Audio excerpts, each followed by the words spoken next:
السلام علیکم۔ ہم لوگ اس وقت بغداد کے ساؤترن ایریے میں موجود ہیں اور یہ کاظمین کہلاتا ہے کیونکہ یہاں پر دو اماموں کے روضے موجود ہیں، ایک ساتویں امام موسیٰ کاظم علیہ السلام اور دوسرا روضہ امام محمد شفیع علیہ السلام کا ہے۔ امام موسیٰ کاظم علیہ السلام کی ولادت 128 ہجری میں ہوئی اور آپ کی شہادت 183 ہجری میں ہوئی۔ آپ کی عمر جو ہے 55 سال کی ہوئی، اور بچپن میں کیونکہ 128 ہجری میں مروان اور حمار جو ہے بادشاہ تھا، اس وقت بنی امیہ اور بنی عباس کے درمیان تنازع تھا اور اس وقت موقع ملا، تو آپ کی ولادت سے لے کے اور کچھ ٹائم تک موقع امام جعفر صادق علیہ السلام کو ملا۔ اس کے بعد میں منصور دوانقی جب خلیفہ بنا تو اس نے بغداد کی بنیاد رکھی 140 ہجری میں۔ 146 ہجری تک برابر بغداد کا تعمیر کا کام چلا اور منصور دوانقی نے شیعوں کے خلاف پوری مہم چھوڑی اور پہلا بغداد شہر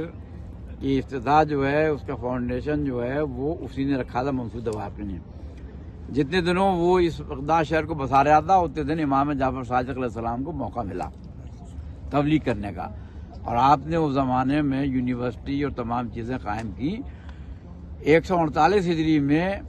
جب وہ تیار ہو گیا تو اس نے امام جعفر علیہ السلام کو زہر دے کے شہید کر دیا گیا، اور پھر وہ وقت گزرا امام موسیٰ علیہ السلام کے اوپر سختی کا کہ چھٹے امام کے بعد میں یہ ہوا کہ وارث کون ہوگا، کیونکہ ان کے جو بڑے لڑکے تھے ان کی زندگی میں ان کا انتقال ہو چکا تھا، جن کے اسماعیلی فرقے والے ہیں اور جو خوجے و بورے ہیں ان کے اوپر ہے۔ لہذا پہلا ذمہ داری امام موسیٰ کاظم علیہ السلام کی تھی کہ بھئی کیسے ہو، لہذا یہ ہوا کہ بھئی جو ان کا وارث ہے اس کو ختم کر دیا جائے۔ ہارون رشید نے خط بھیجا مدینے میں کہ جو وارث ہو جعفر بن محمد کا اس کو قتل کر دیا جائے۔ جب وصیت نامہ دیکھا تو اس کے اندر یہ تھا کہ ان کے بعد میں ان کے وارثوں میں امام جعفر علیہ السلام کے پہلے منصور کا نام لکھا ہوا تھا، اس کے بعد وہاں کے جو گورنر تھے اس کا نام لکھا ہوا تھا، اس کے بعد میں ان کی بیوی کا نام لکھا تھا، اس کے بعد میں ان کا فتح جو تھے ان کا نام لکھا تھا، اور اس کے بعد میں ان کا نام تھا۔ تو انہوں نے کہا کہ اگر پہلے وہ کیا جائے گا پہلے آپ ہیں، لہذا اس وقت ان کو چھوڑ دیا گیا۔ تو امام موسیٰ علیہ السلام کی پھر زندگی ایسی ہوئی کہ ان کو قید خانے میں لا کے ڈال دیا گیا، اور قید خانے میں زیادہ تر ان کی زندگی گزری، جس کے بارے میں کہا گیا کہ زندان میں اسیری گزر گئی، مولا پہ انتہائی اسیری گزر گئی، زندان میں جوانیوں پیری گزر گئی۔ اتنی زیادہ مطلب یہ ہوا کہ ان کو قید خانے میں بھی پھر یہ رکھا گیا کہ ایک کے بعد دوسرے قید خانے میں، جہاں بالکل اندھیرا رہتا تھا اور جو بیسمنٹ کے اندر بھی جو بیسمنٹ ہوتا تھا، اس کا ایک بار ویڈیو بھی جاری ہوا تھا اور اس میں تھا کہ صاحب اس کے اندر کھڑے ہو کے عبادت نہیں کر سکتے تھے۔ امام موسیٰ کاظم علیہ السلام کے اوپر اتنا ظلم زیادتی ہوا کہ اس کے لیے بھی اندر سختی رہتی تھی، یہاں تک کہ ایک بدکار عورت کو ان کے پاس بھیجا گیا اور پھر جھانک کے دیکھا تو پتہ لگا کہ وہ ان کے پیچھے نماز پڑھ رہی ہے۔ ظلم و زیادتی کی حد کر دی، اور ایسا نگراں رکھا گیا تھا کہ جو دشمن اہل بیت تھا۔ وہ زمانہ ایسا تھا کہ ہارون رشید کا جو وزیر تھا علی ابن یقطین تھے، وہ شیعان علی میں تھے، رابطہ رہتا تھا، لیکن پوری تاریخ ہے اس کی، یہاں تک کہ قید خانے میں ہی امام موسیٰ علیہ السلام کی شہادت ہوئی، اور جب شہادت ہو گئی 183 ہجری میں، 170 ہجری سے لے کے 193 ہجری تک کا دور ہارون رشید کا ہے۔ اس سے پہلے مہدی کا تھا اور ہادی کا دور تھا، مہدی بن منصور عباسی اور ہادی بن منصور عباسی۔ تو اس پیریڈ میں ہارون رشید نے ان کو شہید کرایا، اور شہید کرنے کے بعد میں مدینے میں رشتہ دار تھے، یہاں کوئی رشتہ دار نہیں تھا، کوئی ملنے والا نہیں تھا، لوگوں سے کوئی ان کے آنے جانے کی آمد و رفت نہیں تھی،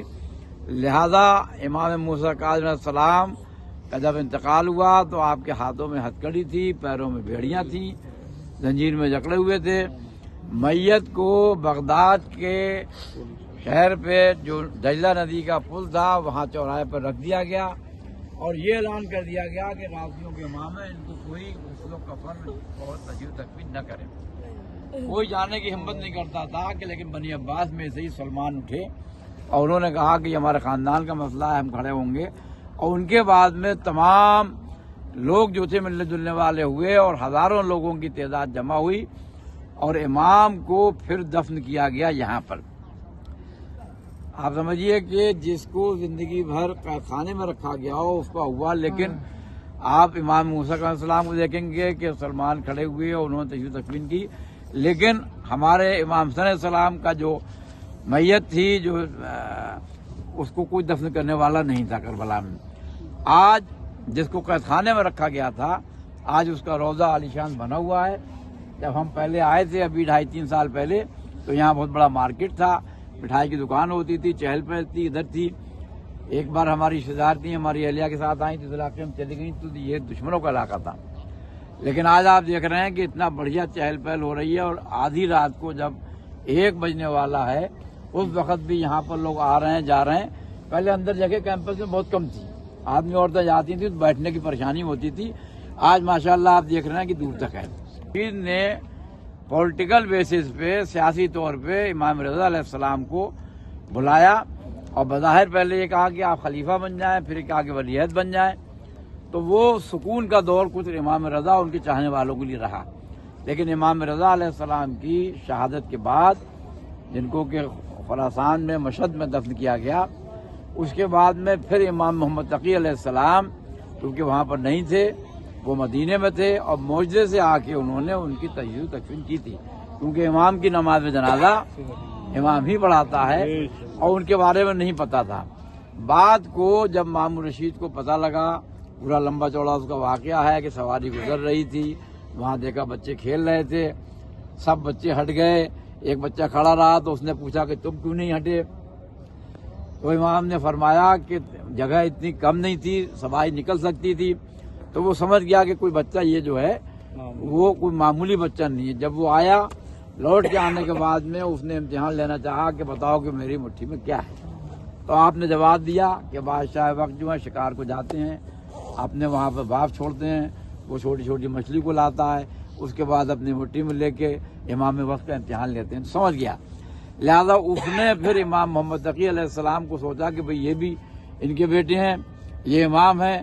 تو اس نے ان کو ساتھ میں کچھ اچھا سلوک کر کے اور اپنی بیٹی ام الفضل کی شادی امام محمد تقی علیہ السلام سے کر دی، تاکہ لوگوں میں یہ جائے کہ امام رضا کی شہادت میری وجہ سے نہیں ہوئی ہے، میں نے نہیں کرائی ہے، میں نے نہیں مارا ہے، اور میں ان کے بچے سے بھی لگاؤ رکھتا ہوں۔ ام الفضل کی شادی امام محمد تقی علیہ السلام سے کر دی۔ امام محمد تقی علیہ السلام لے کے مدینے میں گئے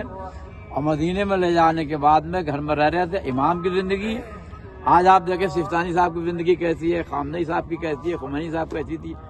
امام کی سیرت بھی وہی تھی، چھوٹا سا گھر، معمولی گھر، خود کام کرنا،